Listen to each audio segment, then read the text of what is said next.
నిస్పృహ, కృంగుబాటు, ఓటమిలో జీవితాన్ని తెల్లారుస్తారు. ఎందుకంటే వాడు తీసుకొచ్చేది అయ్యే. మన విశ్వాసాన్ని వేగు చూడటానికి అవిశ్వాసపు బాణాలని మన మీద వదులుతూ ఉంటాడు. వాటిని ఎదుర్కొని తిప్పికొట్టగలిగితే ప్రశాంత జీవితం. ఏమాత్రం వాటిని మనం కానీ గ్రహించకపోతే వాడి చేతిలో దెబ్బతినిపోతాం. దేవునికి స్తోత్రం. అందుకే శత్రువుతో ఎలా వ్యవహరించాలో కూడా మనం నేర్చుకొని ఉండాలి. ఎందుకంటే కంటికి కనబడకుండా మనతో యుద్ధం చేస్తున్నాడు, మన మనసుతో పోరాడుతున్నాడు వాడు. మనం పోరాడున్నది శరీరంతో కాదని ఎఫెసీ పత్రిక 6వ అధ్యాయం 12వ వచనంలో పౌలు మహనీయుడే చెప్పాడు. మనం పోరాడున్నది శరీరులతో కాదు, ప్రధానులతోనూ అధికారులతోనూ ప్రస్తుత అంధకార సంబంధులకు లోకనాథులతోనూ ఆకాశ మండలమందలి దురాత్మల సమూహములతో మనం పోరాడుతున్నాం.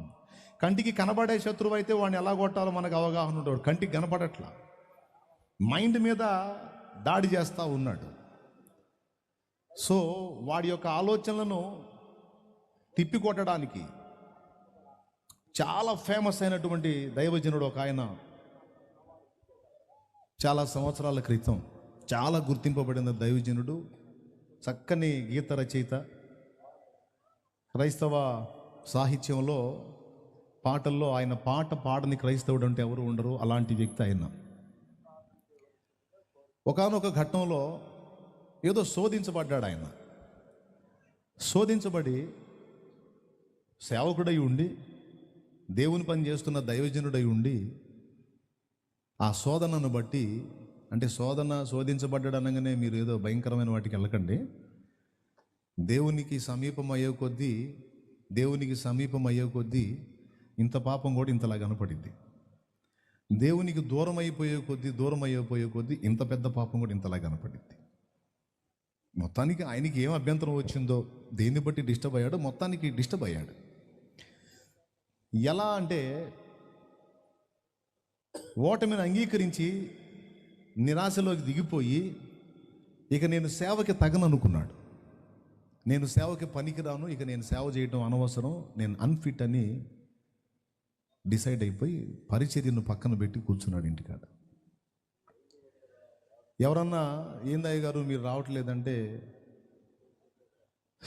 నేను తగిన వాడిని కాదు అంటున్నాడు. ఎవరన్నా కాస్త అనుభవం కలిగిన వాళ్ళు పలకరిస్తే నేను దేవుని సేవకు తగిన వాడిని కాదు, నేను పనికిరాను, ఆ యోగ్యత నాకు లేదని మాట్లాడుతున్నాను.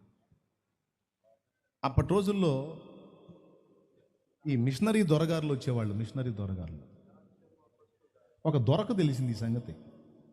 ఈయన సేవ కొట్టి ఎవరన్నా కదిలిస్తే నేను అయోగ్యుణ్ణి, అనర్హుణ్ణి, నేను తగను, నాకు యోగ్యత లేదనే మాటలు మాట్లాడుతున్నాడని ఆయన విన్నాడు. విని ఆయన దగ్గరికి వెళ్ళాడంట. ఎవరైతే సేవ ఆపాడో ఆయన దగ్గరికి వెళ్ళాడు మిషనరీ దొరగారు. ఆయనతో మాట్లాడుతూ కొద్ది రోజులుగా నాకు ఒక కలుగుతుంది అయ్యగారు అన్నాడంట. ఏంటది? ఈయన ఏం లేదు, యేసు ప్రభు రక్తం అంత పరిపూర్ణమైన పవిత్రత కలిగింది కాదేమో అని డౌట్ నాకు అన్నాడంట. యేసు ప్రభు రక్తంలో కూడా కించిత్తు కళంకం ఉందేమో అన్నాడట. ఆయన కోపం వచ్చింది. ఎవరికి? సేవకు కొట్టి కూర్చున్నాడే ఆయన కోపం వచ్చింది. ఏంటండి మీరు మాట్లాడేది అన్నాడు. లేదండి, కొంచెం యేసు రక్తంలో కొంచెం ఏదో తేడా ఉన్నట్టు నాకు అనిపిస్తుంది, అంటే సైతాన్ మిమ్మల్ని శోధిస్తున్నాడు సార్ అన్నాడు. అంటే మీకు అర్థం కాలేదు పాస్టర్ గారు, నేను చెప్పేది ఏంటంటే యేసు రక్తము కొన్ని పాపాలనే కడగలిగిద్ది, కొన్ని పాపాలు కడగలేదని నా ఫీలింగ్ అన్నాడు. మళ్ళీ